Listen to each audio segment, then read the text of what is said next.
Good morning. Go ahead and call this meeting to order. Escambia County Board of County Commissioners, regular meeting January 23rd, 2024. Please turn your cell phone to the vibrate, silence, or off setting. Board of County Commissioners allows any person to speak regarding an item on the agenda.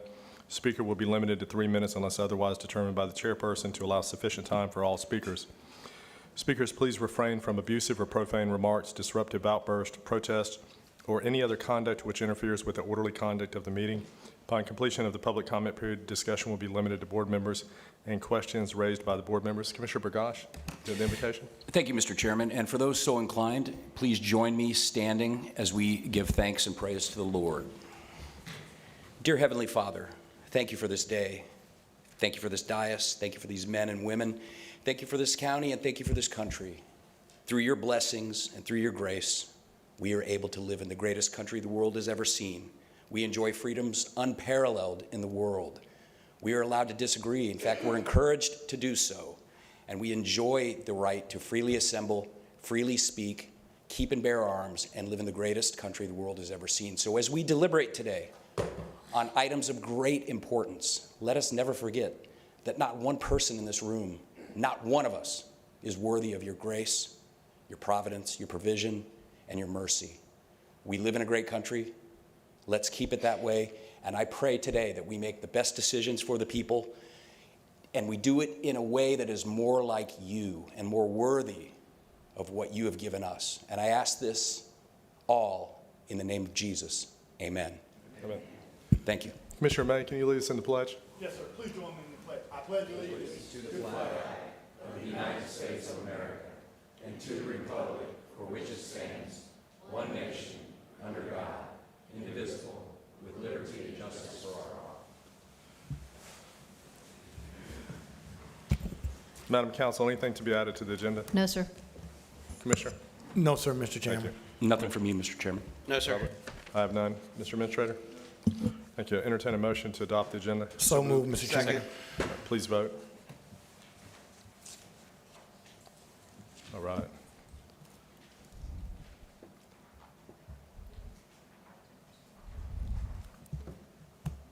I was about to say the voting was humming along this morning, but It was.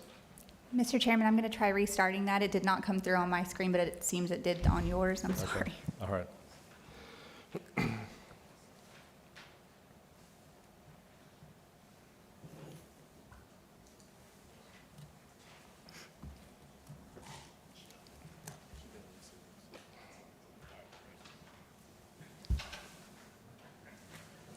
Item passes 4-0 with Commissioner Kohler off the dais, and he will not be with us today, so there'll be four voting members today for the duration of the meeting. Commissioners Forum, Commissioner May. Thank you, Mr. Chairman. I do want to thank the MLK Commemoration Committee for a great parade. The Living the Dream had the opportunity to honor my dear friend Derek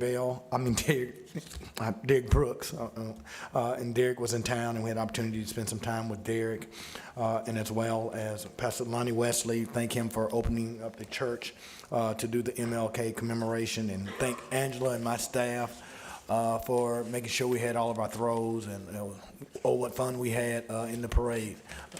So certainly appreciate everybody that came out and helped with that, with the MLK celebrations, and we're looking forward to the next couple of weeks, Mr. Chairman. Thank you. Absolutely. Commissioner Burgash. Yeah, thank you, Mr. Chairman. I also, too, want to thank the committee and all those that organized the parade. I've been honored every year to be invited to participate, and as usual, it never disappoints. What a great, beautiful weather day in Pensacola, a great day celebrating a great man in history. You know, the work that he did continues to resonate through our country, and it makes us better. So that was a great day, and I especially wanted to thank the Angela Crawley. I want to thank Jesse Casey. I want to thank all the men from the roads department who gave up a portion of their day to drive the trucks and help us celebrate a great man's day here in Pensacola, Florida. So it was an excellent day. I also want to spotlight something that was really, really great that happened. You know, we hear a lot of negative. People want to talk about the things that are salacious and, you know, really negative. But over this last week or so, when we had the ice cold weather, there were a lot of citizens, very, very unfortunately, have no place to go in the cold weather. And so I really want to spotlight the work of Travis Tompkins He sent an email out yesterday. Some of you are familiar with what happened, but he worked together with ECAT and our faith-based community partners, faith-based community partners. My Father's Vineyard Church off of Highway 29, the Waterfront Rescue Mission. And they were able to work together to ensure that these folks that had no place to go were housed. That was the county working together with ECAT and with the faith-based organizations. So thanks go out to Travis Tompkins, Waterfront Mission, Wes Alvarez, the pastor, My Father's Vineyard. You know, one thing we have in Escambia County and Pensacola is we have a great faith-based community.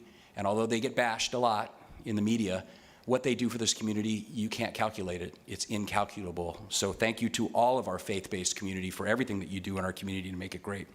Finally, I want to take a minute to thank Chris Phillips. I want to thank Joy Blackman. You know, there's a lot of little projects that happen. There's a lot of little things that happen that never, ever will make it to the news media. And one of the things that happened a couple of years ago, about a year and a half ago, we opened a brand new library in my district. But a point of consternation has been that there's no easy way in. You go there and you're on Mobile Highway, heading west, and you got to go all the way up and make a U-turn. There's no easy way in. And then when you're leaving, if you want to go back the other way toward Pine Forest, there's no way. So we looked at the map, we put our heads together, we've come up with a solution. So very, very shortly, the facilities department and Rob Hogan and his group will be constructing, and I'm going to fund it out of my District 1 local option sales tax, with this, hopefully with the support of this board. We're going to put a one-way driveway across the front of that property, and we were going to do it, and we're going to make sure we do the appropriate stormwater detention and everything we need to do, but it's going to allow citizens to make the left turn at Bellevue and then make a right turn into the parking lot. And then on the way out, they can make a right turn. If they want to go back west, they can make a right turn and then a legal U-turn at the light at Bellevue. So it's a little thing. It would go unnoticed, but I've had a lot of people reach out to me and they don't like the traffic pattern. So it's another example of county staff working together to get great things done for citizens. So I wanted to spotlight that. Thank you, Mr. Chairman. Commissioner Bittner? Thank you. Of course, I'd also like to say thank you to Travis Tompkins, the entire public safety team, Rodriguez, Kimbrough last week for stepping up during the cold weather event to ensure that our homeless population had shelters open and transportation to get there. So Travis, good job. And I know that you've worked with a number of partner agencies throughout the community to make sure that we were able to accommodate all those during these cold weather times. Of course, we had FACT Legislative Day last week in Tallahassee, so it was great to get over there and advocate for issues for our community and across the state, and appreciate all the work that goes into that. And then also, just want to recognize our first responders, the firefighters. I think we've had something like 14 fires in the last week and a half. Some of them due to the cold weather and people trying to stay warm. So I know they've been busy, and I just want to say thanks to them. And then the last thing is that it is Wes's birthday today. And so I think he was hoping we could get through this without being recognized, but Wes, happy birthday. Thank you. First, I want to thank Chris Phillips and Joy Blackman. A pretty long-standing project was completed last week. The Dawson River Bridge, just south of Century, is open now and looks fantastic. Also want to congratulate Tate cheerleaders. The varsity, the JV, and the ninth grade swept an area competition over the weekend in Gulf Breeze, and want to certainly recognize them. Wes, do you have any comments before we get started? Thank you, Mr. Chairman. I was just going to say that, I know it came out last week, but we awarded over $100 million in contracts last fiscal year that the board awarded. So we're driving work. We're driving as hard as we can. I appreciate the staff, a lot of hard work from every department, and I appreciate it. Thank you all. Thank you, Wes. I'd entertain a motion to adopt the proclamations. So moved. Second. Please vote. Wait, are we voting? What are we doing? We'll try again. Okay, all right.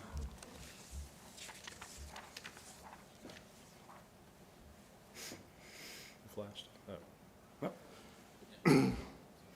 Oh, Lumen's off the top. Okay, I apologize. Proclamation is passed 3-0 with Commissioner May off the dais.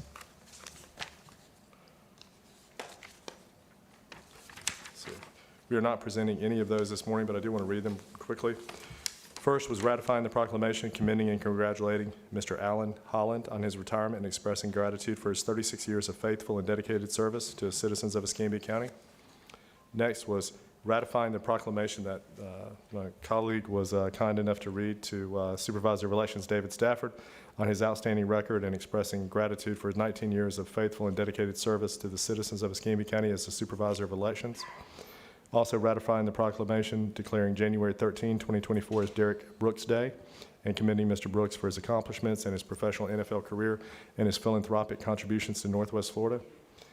And ratifying the revised proclamation accepting the flag from the USS Oriskany displayed at the Ernie Lee McGaha Government Building. Did the clerk's office receive proof of publication? Mr. Chairman, the clerk's office has received all proofs. I move we waive the reading. Thank you. Second. Please vote.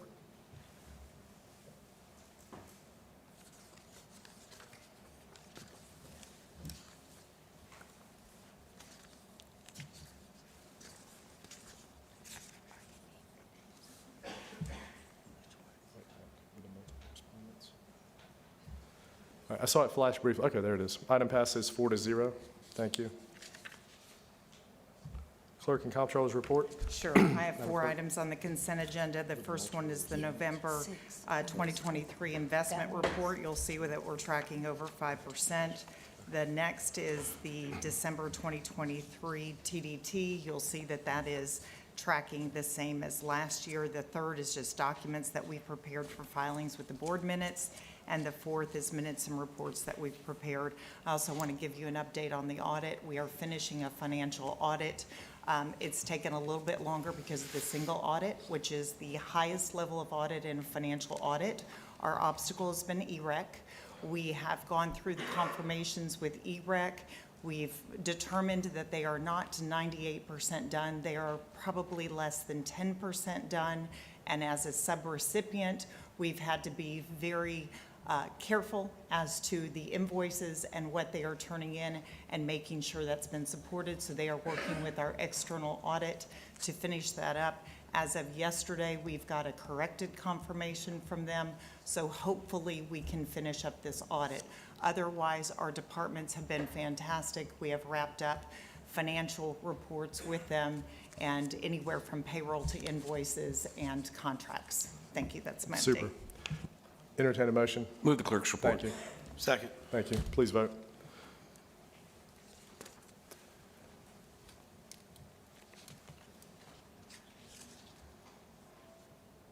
Item passes 4-0. Horace? Yes, sir. Good morning, Chairman, Commissioners, Board members.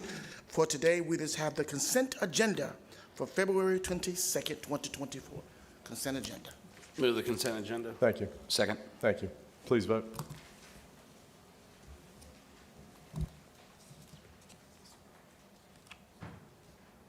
Item passes 4-0.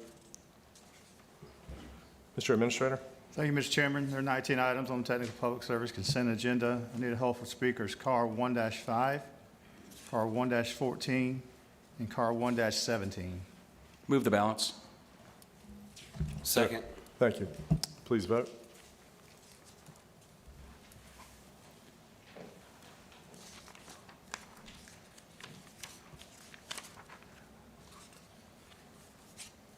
Mr. Chairman, I'm going to restart that vote. It looks like Okay. Commissioner Bender didn't get it. Okay.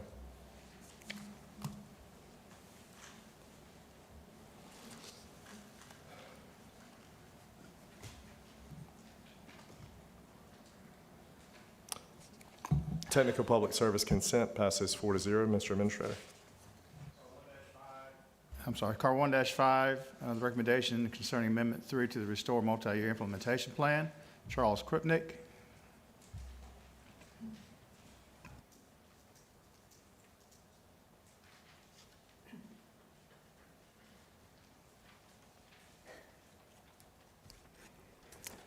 Good morning. Charles Krupnick, 14500 River Road, Pensacola, and PKA Perdido Key Association Director. Perdido Key has certainly benefited from Restore funding, including for the Perdido Key multi-use path that's getting close to completion. The Amendment 3 proposal for $3.6 million for Perdido Key Beach public access property acquisition and construction is appreciated as an effort to better manage public parking and access to Perdido Key beaches and to enhance Perdido Key as a whole. While the proposal lists potential amenities for Perdido Key's beachfront area, it's not specific in the allocation of funds, though presumably the bulk of the $3.6 million, if granted, would be used to acquire beachfront property for public beach access and parking. As PKA has pointed out in the past, the 2020 Perdido Key survey of Perdido Key property owners did not find support for additional beach access locations, only 25%, or for expansion of current public beach access locations, just 29%. And 75% of those responding to the survey also hope to keep Perdido Key pretty much as it is, although an urban center along Perdido Key Drive is anticipated by the Perdido Key Master Plan. It's hoped that any restore or other funding for Perdido Key considers the opinions of Perdido Key residents and property owners, as well as the objectives of the Perdido Key Master Plan. Let me add that public parking on Perdido Key will be increasing over the next few months thanks to completion of construction after 2020's Hurricane Sally damage. New parking lots north of Johnson Beach Road at the Perdido Key area of the National Seashore should be done by summer, and the east area of the Perdido Key State Park, along with beach accesses at the Visitor Center and Sharps Reef, have been reopened. The State Park West area is now closed for repairs, and I don't have an estimated completion date, but probably by summer. Unfortunately, the state has decided to retain portable restrooms instead of repairing the ones in the existing structures, so presumably construction won't take too long. It's probably a bad decision. You know, that's the first state area that anyone sees coming from Florida to Alabama. But you want to create the best impression. In any event, thank you for your attention. Mr. Chairman, do we have any more speakers on this item? No. Charles, thank you for being here, and thank you for your work as an advocate for Perdido Key. And I agree with you on a lot of things, but I would certainly tell you this. The west side of Escambia County, which is District 1, and includes Perdido Key, whenever I do a town hall, one of the questions that I ask is, do you support us opening more beachfront access in Perdido Key? And it's a sea of green cards. You've been to a number of my town halls. Yes. You've seen that. So I'd love to know, who the majority on your survey who don't want that. Because here's the ancillary benefit to owners out there and property owners and visitors. Right now, we have a parking issue, and a lot of people park illegally. If we provide the appropriate amount of access out there and parking, that will diminish that problem. It will diminish it. And so, while I respect Perdido Key Associates and your surveys and things like this, I respect more the will of the voters on the west side. And, opening up beachfront access for their enjoyment is a top priority. So we can, luckily, like I said in my prayer, we love this country, we can agree to disagree, but I'm going with what the majority want. And the majority want us to spend money and open beach access at Perdido Key, because during the summer when they come over the bridge and they wait an hour in traffic, and the state park or the National Seashore the parking is full, they turn them around.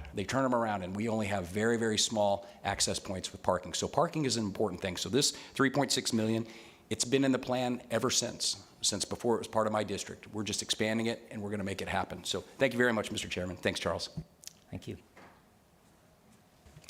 Entertain a motion. Move the slate of items in the affirmative. Please vote.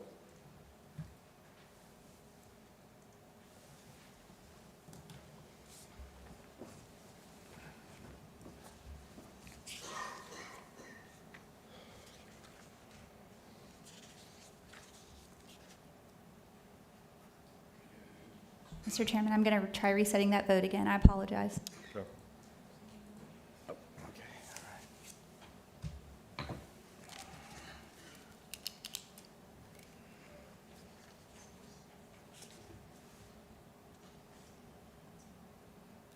Commissioner Bender and Commissioner May, is it showing up on your iPads?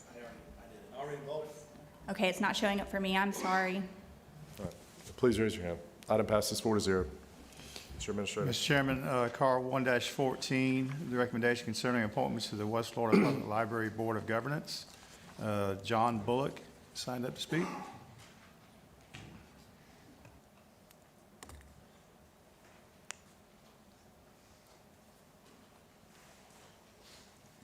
Good morning and thank you. I'm asking for appointment to the Board of Governors, excuse me, of the library. I think we all know libraries are a tremendous asset to their communities, and this library, I think, is a very excellent asset. It provides information and services to so many people completely across the spectrum of the community. So I have, in all of my fairly long life now, been a supporter of libraries. And so I've been coming to Pensacola now for 12 years and have been a resident for about 8 years now. I would greatly appreciate the opportunity to serve the library on the Board of Governance. Thank you. Thank you. Thank you, Mr. Bullock. Entertain a motion, Board. I move that we appoint Liza Campbell and John Bullock to the Library Board. Second. All right. Please vote.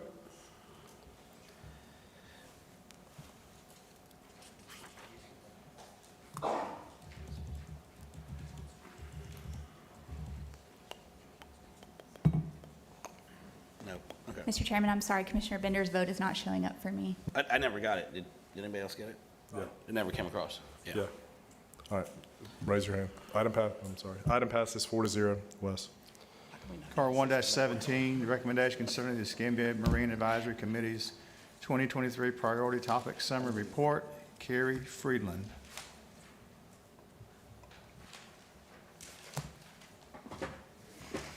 Good morning. Thank you, Mr. Chairman. Thank you, Commissioners. My name is Kerry Freeland. I'm on the Escambia County Marine Advisory Committee. I'm also founding partner of Dive Pros, a 35-year-old Florida corporation based in Escambia County. The members of the Marine Advisory Committee wanted to present a hot sheet of issues that we are fielding and addressing. I'd like to take a minute to address some of these points, if I may. Derelict vessel issues are a nuisance, they pollute, and are an eyesore.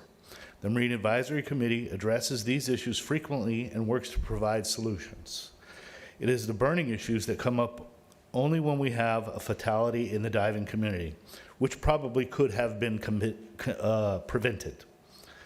Lack of emergency treatment for scuba divers is dangerously unavailable. The true issue is delay of treatment with the system that we have in place. There are plenty of hyperbaric chambers, but they won't treat divers in cases of emergency. This is not just a local problem, but a statewide issue as well as a national issue. It's like walking into a hospital with a gunshot wound and the staff there telling you that they do not treat that type of injury. This problem not only affects recreational scuba divers, but working divers and public safety divers are out there risking their lives without sufficient emergency treatment options. There are some folks with great ideas, but a resolution may take a multi-county approach. Another point I'd like to highlight is the reference to another large artificial reef. There are a preponderant number of stakeholders in my industry who would love to see us get another large artificial reef for dive tourism. I repeat the findings of Bill Huth, a study that determined that Escambia County realized a $150 return for every dollar we invested in the USS Oriskany. A further study showed even larger increase with a companion reef.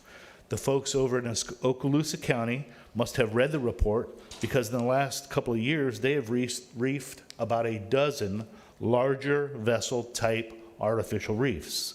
Escambia County does a very good job getting reef material, especially with the NERDA. I know we have gotten a lot of habitat restoration, but there's nothing like the sizzle of a wreck dive for tourism. Perhaps another Russian freighter would be nice. I'd also like to take a minute to thank the folks at Visit Pensacola for the outstanding work that they do. Darren Schaefer and his entire team have been the most energetic and professional group I've worked with in quite a while.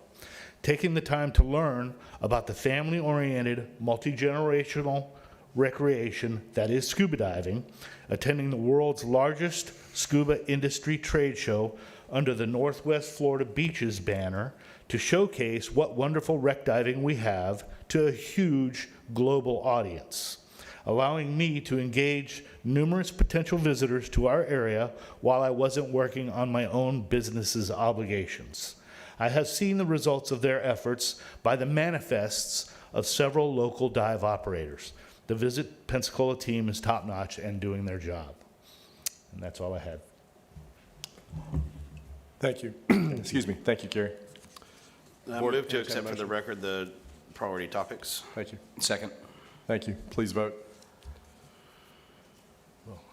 And then, Mr. Chairman. Yes, sir. I would also like to thank each member of the Marine Advisory Committee and frankly, all the people, all the citizens that serve on the advisory boards. It's incredibly important. It's not really rewarding. I mean, you probably take some hits. So we certainly do appreciate all of you and what you do and appreciate the report. Thank you. Thank you, Commissioner. Item passes 3-0. Mr. Administrator. Mr. Chairman, there are 29 items on the Budget Finance Consent Agenda. Please make the following changes. Hold Card 2-16, the recommendation concerning the acceptance of a drainage easement for the Chandler Street Drainage Improvement Project for Commissioner Berry to abstain. Drop Card 2-10, the recommendation concerning the issuance of a purchase order to Solitech Sales and Integration. And drop Card 2-15, the recommendation concerning the roadway materials pricing agreement. And hold for speakers Card 2-20. Entertain a, entertain a motion for the balance.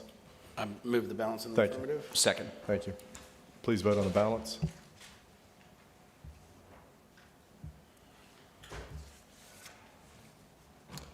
Balance of the budget finance passes 4-0. All right. Item 216. I, Stephen Berry, hereby disclose on January 23, 2024, a measure came before my agency which inured to the special gain or loss of Michael McAfee and Pamela McAfee, by whom I am retained. The measure before my agency and the nature of my conflicting interest in the measure is as follows. Escambia County Board of County Commissioners meeting January 23, 2024, County Administrator's Report, item 216.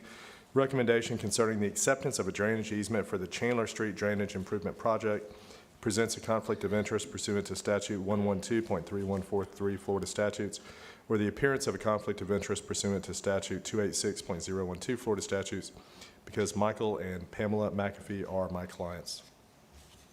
I'd entertain a motion. Thank you. Second. Please vote.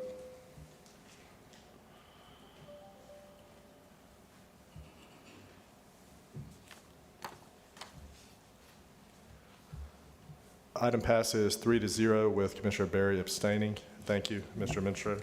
Mr. Chairman, Card 2-20, the recommendation concerning the contract award for Biomarcus Tributary B debris removal. We have two speakers, Dee Rudleski and then Chris Kerb.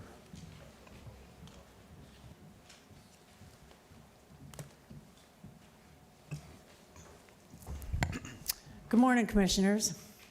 I just want to stand here and thank you to move this project forward, to remove the debris in Biomarcus Creek.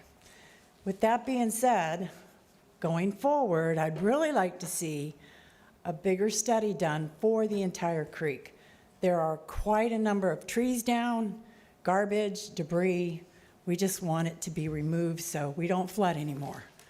I know in my heart from walking the creek that if it was cleaned out and restored to its natural function, my home wouldn't flood. Thank you. Thank you. Next speaker is Chris Kerb. Thank you. Thank you, Commissioner. I resound the same as Dee spoke on this Biomarcus Branch B debris removal. Rise in support of that. Now, first of all, I want to thank Commissioner Bergosh because I believe you got this project kicked off when it was in your district before it was redistricted. So with some encouragement by you and Dee. well, yeah, I think Dee has probably been to about 40 meetings and with her neighborhood, and I'm very encouraged to see that flood defenders can come up here and speak and ask for projects to be added, and you guys respond. But there is a much bigger problem, as Dee mentioned. This project only is dealing with Atlas unopened right-of-way that goes out into the creek, which is county-owned. But I think there are like 12 parcels, 12, maybe 13 parcels. If you go all the way to Highway 98, where Tampico Boulevard, the Fields properties, I think Rita Mackey came up here and spoke before about her property. Her mother lives at the end of Tampico Boulevard. Let's see, El Matador, Bay Pine Villas, Meyer Henry, they all drain through a ditch. The Fields property is basically turned into a wetland. If you go further to the north, you get to Lillian Highway there. I believe there's some beaver dams, some restrictions back up south of that. And then the whole entire system from there all the way up through Windrows to where y'all are doing this, where it ties into the main branch of Bayou Marcus.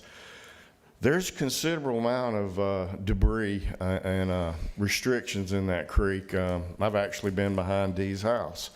There are 24-inch, 36-inch pine trees that have fallen and lay completely across the creek.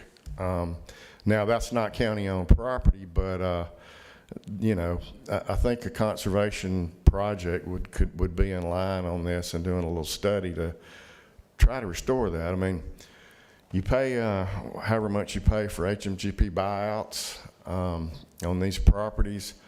I know there's like 50 properties after the April 2014 storm that flooded in there. You're looking at, you know, $13–14 million as opposed to a couple of $1 million for doing a stream restoration project in there. So it makes sense to do a project versus a whole bunch of buyouts. And there's a lot more homes that flood in there than y'all are aware of.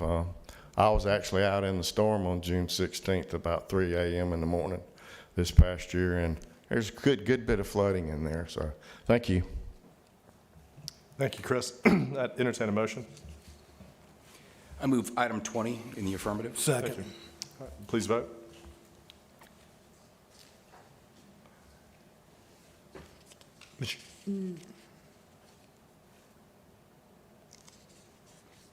Mr. Chairman, while we're waiting on the vote. Yes, sir. Do you mind, Chris, I want to publicly thank you and Gateway Church for what you were doing for inner city kids and the urban core, for y'all to welcome us in like y'all did, and it was awesome. And you did a lot of work out there in your church, and if you let the pastor know that I really appreciate being invited and being included in what they did for the kids in my district. So thank you and your church. Super. Item passed 4-0. Thank you, Mr. Administrator. Madam Attorney. Thank you, Mr. Chairman. There are 2 action items on the county attorney's report. I can answer questions about those 2 items. Entertain the action items. Second. Thank you. Please vote.